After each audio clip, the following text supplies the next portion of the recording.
राजेश सातपुते जी जो आपके सवालों के जवाब देंगे और मार्केट थोड़ा समझने की कोशिश कर रहा है, एक राय उनकी भी लेते हैं। राजेश जी, थोड़ा तूफान के बाद की शांति है, पहले की नहीं, तूफान के बाद की शांति है। कैसा लग रहा है आपको? इंडेक्स संभल रहा है कि नहीं? नीरज जी देखिए, good morning first of all and good morning everyone. Neeraj ji, लगता है कि ये 22,000 का जो लेवल है ये एक थोड़ा सा स्टिकी लेवल है। 22,000 के लिए थोड़ा फाइटिंग चल रहा है बुल एंड बेयर के बीच में। तो देखिए, हम किसी की साइड नहीं लेंगे, हम बस देखेंगे जीतता है कौन। जो जीतेगा उसके साथ हम खड़े हो जाएंगे। It's a very simple thing. लेकिन अगर सिर्फ लेवल की बात करें नीरज जी, तो मुझे लगता है 22,000 का सपोर्ट है, 22,100 का रेजिस्टेंस है। अगर आज 22,100 के ऊपर निफ्टी स्पॉट में चला जाता है तो ये जो शॉर्ट कवरिंग हम देख रहे हैं, ये आप कह सकते हैं कि रिलीफ रैली देख रहे हैं। रादर शॉर्ट कवरिंग थोड़ा गलत होगा, लेकिन रिलीफ रैली जो देख रहे हैं ये थोड़ी और एक्सटेंड हो सकती है। लेकिन फॉर द टाइम में हम 22,100 का रेजिस्टेंस वॉच करेंगे, 22,000 का सपोर्ट वॉच करेंगे। और 22,000 अगर टूटता है तो फिर मुझे लगता है कि कल का जो लो था करीबन 21,8। ओके, अच्छा, राजेश जी का ऑडियो ड्रॉप हो गया, एक बार उसको रिकनेक्ट करिए। तब तक मैं मार्केट का इस समय ताज़ा तरीन हाल बता देता हूँ आपको कि बैंक निफ्टी थोड़ा रिकवर हुआ, अभी सवा भी नीचे है मिड कैप में, लेकिन थोड़ी थोड़ी तेज़ी बढ़ रही है। 540 पॉइंट की तेज़ी है और एडवांस डिक्लाइन भी काफ़ी बेहतर है। 2 के सामने करीब 7 शेयर मजबूत हैं। ये देखिए, जो हरा लाल चिमटा आप देख रहे हैं ना, हरी लाइन इंडिकेट करती है खरीदारी वाले शेयर्स की नंबर, और लाल लाइन दिखाती है कि कमज़ोरी वाले हैं। तो 515 के सामने 767 शेयर मजबूत है। राजेश जी, कंप्लीट करिए अपनी बात। नहीं नहीं, मैंने सिर्फ यही कहा नीरज जी कि मुझे लगता है थोड़ा स्टॉक स्पेसिफिक अप्रोच रखें आज तो ज्यादा अच्छा होगा। और ट्रेड थोड़ा लाइट रखे, कम रखे, क्योंकि कल इतना कार्नेज हुआ है। उसके बाद आज जो मिल रहा है वो तो हमें सिर्फ रिलीफ मिल रहा है, तो रिलीफ रैली प्ले रहेगा, तो लाइट रह के काम करे। लाइट रह के काम करें। और 22,100 ये जो इस समय निफ्टी में दिख रहा है ना, ये 100 पॉइंट की रेंज आपको नज़र रखनी है कि क्या होता है इसमें। चलिए सवाल लेते हैं फटाफट। पंकज बालियान मुजफ्फरनगर से हमारे साथ जुड़ रहे हैं। पंकज जी नमस्कार, पूछिए सर। सर नमस्कार। जी नमस्कार, बताइए। सर मेरे पास IRFC के 1,000 शेयर हैं जी, 162 ग्रेड के। 130 तो आ क्या गया। कर सकता हूँ? बताइए भाई राजेश जी, क्या किया जाए? पंकज जी का शेयर 30 रुपये नीचे है। देखिए नीरज जी, यहाँ पे IRFC का सपोर्ट बनता है 100 DMA की बात करें तो 120 के आसपास है, और एग्जैक्टली इसी लेवल से ये पलटा है। But at the same time 120 से लेकर 140 145 से इसकी रेंज बन रही है। मुझे लगता है कि ऊपरी लेवल पे 140 145 तक का पुलबैक आपको मिलेगा, जहां पे एक बार के लिए आप थोड़ा सा एग्जिट कर ले। क्योंकि ओवरऑल अगर आप देखें, हम मिड कैप स्मॉल कैप कहीं ना कहीं यहाँ पे बीटिंग थोड़ा ज्यादा है, प्रॉफिट टेकिंग ज्यादा है। तो आप फिलहाल तो बने रहे, स्टॉप लॉस रहेगा 118 का, और सामने 140 145 के रेंज में एक बार के लिए एग्जिट कर लीजिए। मतलब इनके भाव से थोड़ा नीचे रहेगा, लेकिन तब भी एग्जिट कर लेना एक बेटर स्ट्रेटजी होगी, आप ये कह रहे हैं? जी जी, क्योंकि देखिए ना इसमें मुझे याद है हम लोगों ने इसको एक 2 हफ्ते पहले भी इस पे बात की थी। तब ये करीबन 140 142 पे था, तो एक एंटिसिपेशन था कि 145 का लेवल निकाल के थोड़ा रिलीफ देगा। लेकिन दिया ही नहीं है, यहाँ पे सेलिंग ही आ रही है। तो इट्स बेटर टू आप थोड़ा सा आप लिक्विड पे बैठ जाए, फिर से आपको एक री एंट्री अपॉर्चुनिटी मिल जाएगी। तो थोड़ा सा safety is more preferred than being aggressive at the moment. नहीं नहीं, सुरक्षा बहुत जरूरी है पंकज जी। जब 140-45 के आसपास जाए तो एक बार बेच के निकलिए, लिक्विड रहिए, कैश में बैठिए, उसके बाद देखते हैं फिर क्या होता है। सर वैसे मैं 1 साल तक के लिए वेट कर सकता हूँ सर? अच्छा, हाँ, ये तो अच्छा पूछ लिया आपने। बताइए राजेश जी, या कह रहे हैं कि 1 साल तक हम इंतजार कर सकते हैं, क्यों बेचे 145 पे? हाँ, तो फिर कोई बात नहीं है। देखिए, फिर आप इसमें वेट कर सकते हैं, क्योंकि जब देखिए सिंपल सी बात है, अगर सवाल पूरा होता है तो जवाब भी पूरा आ जाएगा। आपने एक साल की बात की तो हम इमीडिएटली चार्ट चेंज कर देते हैं, क्योंकि एक साल के लिए तो हमें मंथली चार्ट देखना पड़ता है। तो मंथली चार्ट के हिसाब से देखिए, 180 190 से ये करेक्ट हुआ है, 120 तक ये करेक्शन होगा। 120 तक का पेन आपको प्रोबेबली देखना पड़ेगा। 120 के बाद ये फिर से रिलीफ देगा, और उसके बाद ये आपको 175 180 का लेवल दिखा सकता है। तो फिलहाल जो करेक्शन है, तो पॉसिबिलिटी है, चार्ट देख के लग रहा है, weekly chart and monthly chart के 120 का सपोर्ट आप ध्यान में रखें।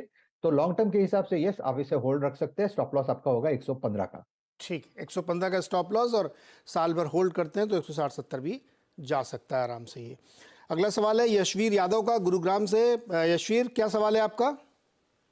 सर मेरे पास इन्फीबीम है at the rate of 36, 1500 share. बताइए राजेश जी। देखिए, इन्फीबीम का अगर आप चार्ट देखें तो पिछले 2 दिनों में इसमें बिकवाली हुई है। लेकिन एक बात है, ये अगर आप इसे थोड़ा वक्त दे, यानी पोजिशनल अगर आपका ट्रेड है, तो यहाँ पे जो ब्रेकआउट था वो 32 का था, और 32 के बाद का जो टारगेट अनफोल्ड होता था वो करीबन 45 का था। देखिए इसने हाई किया है 40 का। फिलहाल तो मैं यही कहूंगा कि आप इसमें बने रहे। स्टॉप लॉस आपका होगा 32 का, और सामने 40-42 के आसपास का एक रेजिस्टेंस है जहां पे एक बार के लिए आप एग्जिट कर सकते हैं। काउंटर मुझे लगता है कि फिलहाल तो साइडवेज है, रेंज में है, क्योंकि लोअर लेवल पे है, हम इसे होल्ड की सलाह देंगे, लेकिन स्टॉप लॉस रखना पड़ेगा आपको, जैसे मैंने कहा 34 का। ओके, 32 स्टॉप लॉस साथ होल्ड करिए इसको। अगला सवाल है अमित का बेंगलुरु से। अमित, सवाल पूछिए। जी एक्चुअली मैंने कोचिन शिपयार्ड लिया था, 251 का बाइंग प्राइस है। स्टॉक स्प्लिट के बाद 251 का बाइंग प्राइस है, 2000 शेयर्स। तो अभी 1-2 दिन से काफी लॉस हो गया है इस पे, काफी नीचे आ गया है, तो क्या करना चाहिए इस पे? राजेश जी, क्या करना चाहिए? 251 का इनका एडजस्टेड प्राइस है। नहीं नहीं, लॉस कैसे होगा? मैं दिस इज नोशनल लॉस ना। नोशनल, अरे ऑफ कोर्स सर, इनके बाइंग प्राइस से तो बहुत ऊपर। नोशनल लॉस, हाँ। इमोशनल लॉस है। इमोशनल लॉस तो सबसे बड़ा है, कल से हो रहा है जी। देखिए देखिए मार्केट है, इमोशनल लॉस तो होगा, लेकिन मुझे लगता है कि यहाँ पे स्ट्रक्चरली कोई वीकनेस नहीं है, काउंटर स्ट्रांग है। लेकिन जैसे कि आपका एंट्री भी 250 के आसपास का है, इसका सपोर्ट भी 700 के आसपास है, तो आप ये कह सकते हैं कि करंट लेवल से 8 to 10% का फॉल भी आ सकता है। लेकिन मुझे लगता है कि चूंकि आपने ये थोड़ा सा लॉन्ग टर्म के लिए रखा है, आप इसमें बने रहे, क्योंकि मुझे लगता है ये 1000 को पार करेगा, लेकिन उसके लिए वक्त लगेगा। तो फिलहाल तो मैं ये कहूंगा आप बने रहे, 700 का सपोर्ट ध्यान में रखें। ओके, सपोर्ट के साथ होल्ड करिए इसको, कोई चिंता की बात नहीं है। अगला सवाल है वेंकटेश का राजमुंदरी से। वेंकटेश जी नमस्कार। नमस्कार जी। बताइए सर। सर एक्चुअली HDFC और HUL के बारे में पूछना चाहता हूँ सर। HUL मेरा 1000 शेयर है 2676 रेट पर, एंड HDFC बैंक 1000 शेयर है 1673 रेट पर। मैं 1.5 ईयर से होल्ड कर रहा हूँ सर, इसका क्या करना है सर? ओके, इंटरेस्टिंग है दोनों क्वेश्चन। अच्छा, एक एक करके लेते हैं। पहले HUL बताइए राजेश जी। 2676 पे लिया है वेंकटेश जी ने, थोड़ा ऊपरी प्राइस पे है ये क्या आपने करना चाहिए? शॉर्ट टर्म के लिए लिया था या पोजिशनल लिया था? नहीं, एक्चुअली लॉन्ग टर्म के लिए लिया था, लेकिन ये डे बाय डे तो गिरते जा रहे सर, इसका क्या है ऐसे? ये देखिए क्यों ठीक नहीं? है, आई गॉट योर पॉइंट। देखिए HUL का अगर आप तो 2300 के आसपास इसका 200 वीक्स का सपोर्ट बनता है। हालांकि ट्रेंड यहाँ पे वीक ही है, लेकिन एक एक्सपेक्टेशन है, क्योंकि जब बाजार में वीकनेस आता है तो जनरली जो बाइंग होती है लो बीटा पे आ जाती है, जैसे कि HUL है, ब्रिटानिया है, नेस्ले है, डाबर है। कहीं ना कहीं यहाँ पे फोकस थोड़ा शिफ्ट हो जाता है। फार्मा तो ऑलरेडी आउट परफॉर्म कर रहा है, तो एक पॉसिबिलिटी है 2300 का सपोर्ट ये होल्ड करेगा, और यहाँ से आपको एक रिलीफ मिलना चाहिए करीबन 2450 से 2500 के आसपास। 2500 के आसपास अगर ये अटकेगा तो फिर मुझे लगता है वहां पे आपको एग्जिट लेना पड़ेगा। बट फॉर द टाइमिंग मैं इतना कहूंगा, जब तक 2300 टूटे नहीं तब तक दिक्कत नहीं है, तो आपका स्टॉप लॉस होगा 2250। और दूसरा HDFC बैंक 1673 पे लिया है, 1673 पे। देखिए मुझे लगता है HDFC बैंक में हमारा जो ओवरऑल, अगर आप CNBC की भी बात करें, तो हमारा सबका व्यू यहाँ पे पॉजिटिव ही बन रहा है। यहाँ पे कहीं ना कहीं बॉटम फिशिंग हो रही है, बॉटम फॉर्मेशन बन रहा है, 1400 1450 यहाँ पे एक्यूमुलेशन हो रहा है, और सामने मुझे लगता है नीरज जी, जो शॉर्ट टर्म भी अगर हम सोचे तो जो टारगेट्स आइडेंटिफाई हो रहे हैं वो 1550 के हैं। तो फिलहाल तो मैं ये कहूँगी आपको यहाँ पे इनफैक्ट मैं कहूंगा कि जिसी को अगर शॉर्ट टर्म के लिए लेना है, तो HDFC बैंक डेफिनेटली रडार पे रहेगा, बाय लिस्ट में रहेगा। 1400 के अगर आप सपोर्ट ध्यान में रखें तो एक 1400 के नीचे स्टॉप लॉस प्लेस करें, और 1550 का टारगेट है। रही बात उनके लेवल की, तो मुझे लगता है कि उसके लिए थोड़ा वक्त देना पड़ेगा। मुझे लगता है फर्स्ट इसको स्टेबल होना है। राजेश जी रुकिए जरा। वेंकटेश जी, आपने कितने समय का दिमाग में रख के ये शेयर खरीदे थे? कि 5 साल, 10 साल, 3 साल, कितना सोचा था? ना, ऐसा कुछ नहीं है सर, लेकिन लॉन्ग टर्म के लिए रखा था मैं तो। अभी उसका बेचने के लिए भी जरूरी नहीं मेरे को। Can I average it sir? मैं अगर एवरेज भी कर सकता है? क्या क्या क्या आप और खरीद सकते पूछ रहे हैं कि एग्जिट पूछ रहे हैं आप? नहीं, और खरीद सकते हैं क्या? बताइए राजेश जी, कुछ इसमें मैं देखिए, इसमें दो आपने जो स्टॉक खरीदे ना, ये हिंदुस्तान के दो बहुत बड़ी कंपनीज हैं, HUL भी और HDFC बैंक, मतलब बहुत टॉप क्लास की कंपनीज है। कंपनी वाइज कोई इशू नहीं है, लेकिन पैसा नहीं बना के दिया इन्होंने, 3-4 साल से नहीं बनाया है। That is the reality. ठीक है, दैट इज द रियलिटी। अब इसमें प्रॉब्लम क्या है कि ये इतने बड़े स्टॉक हैं कि इनको हिलाने के लिए बहुत तगड़ी बाइंग चाहिए FIIs की, जो कि हो नहीं रही है। प्लस फंडामेंटली भी आप देखिए तो HUL के तौर पे खास तौर पे कि फूड इन्फ्लेशन स्टिकी है, हायर साइड पे है, तो पैसा बन नहीं रहा है इनका, वॉल्यूम जनरेट नहीं कर पा रही है। तो इसलिए HUL नहीं चल रहा है। दुनिया के सारे स्टॉक चल गए लेकिन HUL नहीं चल रहा है। ITC भी इसलिए, आप देखिए इतनी गिरने के बाद एक बैट की डील हुई फिर वो चला। तो अगर आप वाकई, मैंने सवाल इसलिए पूछा कि बहुत लंबे समय के निवेशक हैं, 5 साल 10 साल आप होल्ड कर सकते हैं, तब तो आपको इसमें एक अच्छा रिटर्न 12-15% का एनुअलाइज CAGR बनेगा। अदरवाइज आपको थोड़ा सा पेशेंस रखना पड़ेगा।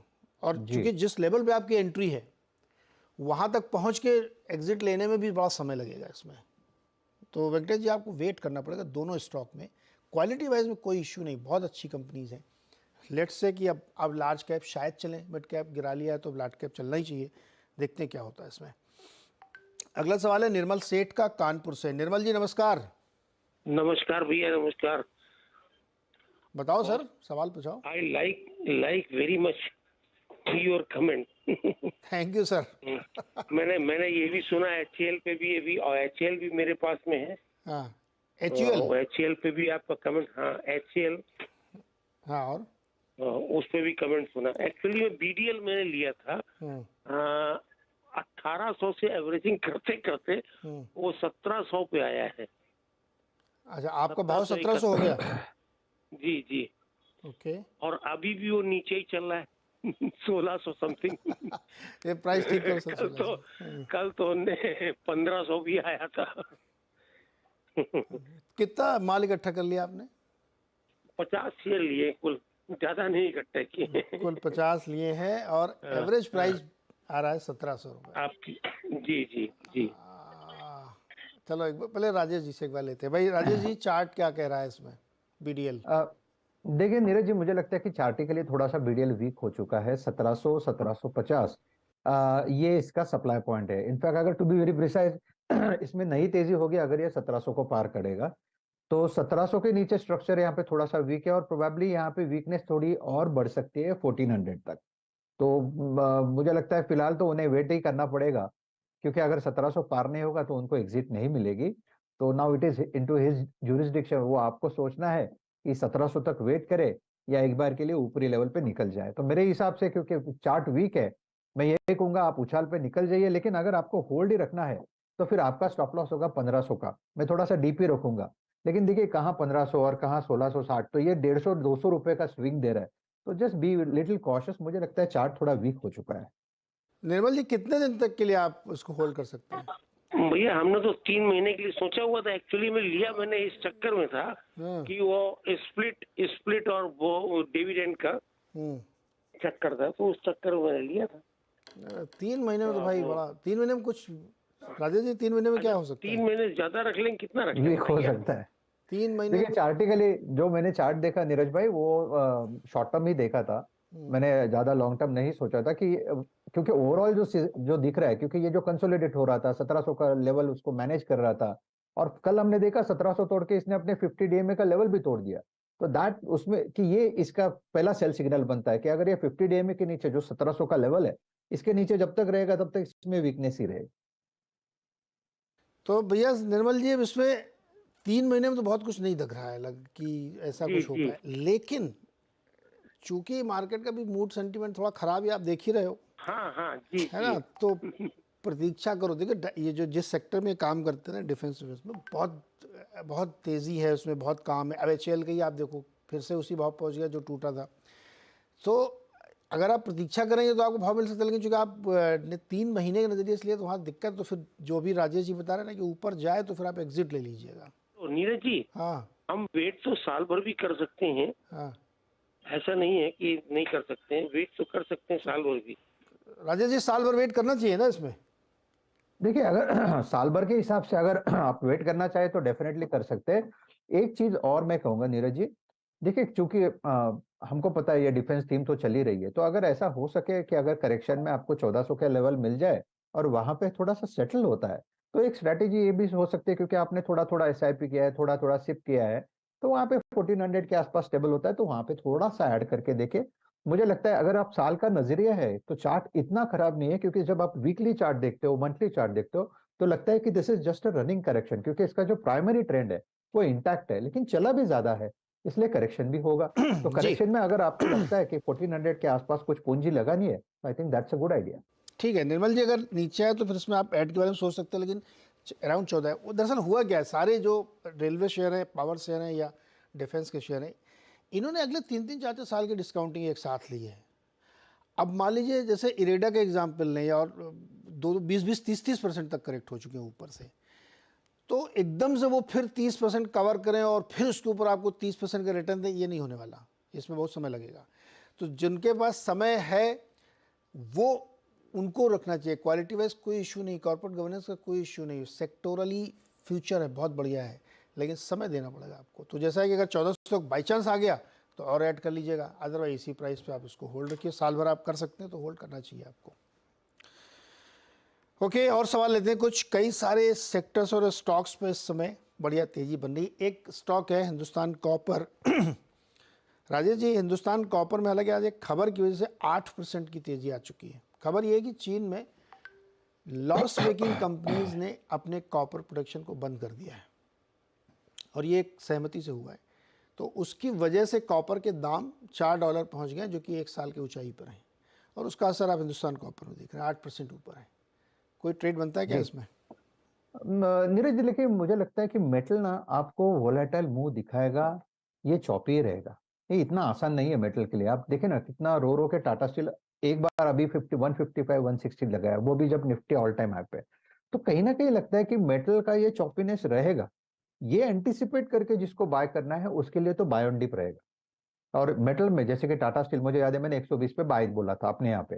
तो अगर हिंदुस्तान कॉपर की बात करें तो 230 225 ये इसका सपोर्ट बनेगा।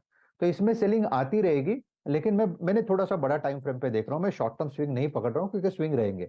तो बड़ा टाइम फ्रेम ये कहता है 230 के ऊपर इसमें बाय बनेगा, 230 का सपोर्ट है, और सामने 300 280 से लेके 300 ये इसका रेंज है। तो जब जब ये नीचे आएगा कहीं ना कहीं इसमें बायर खड़ा हो जाएगा, कोई न्यूज आएगा, तो मेरे हिसाब से ये होल्ड है। ओके, हिंदुस्तान कॉपर होल्ड करके रखिएगा, लेकिन थोड़ा वॉलेटिलिटी इसमें रह सकती है। राजेश जी, शुक्रिया जुड़ने के लिए, दर्शकों थैंक यू नीरज भाई, मदद करने के लिए। बता दें कि मनी कंट्रोल पर दिए गए विचार एक्सपर्ट्स के अपने निजी विचार होते हैं। वेबसाइट या मैनेजमेंट इसके लिए उत्तरदायी नहीं है। यूजर्स को मनी कंट्रोल की सलाह है कि कोई भी निवेश निर्णय लेने से पहले सर्टिफाइड एक्सपर्ट की सलाह लें।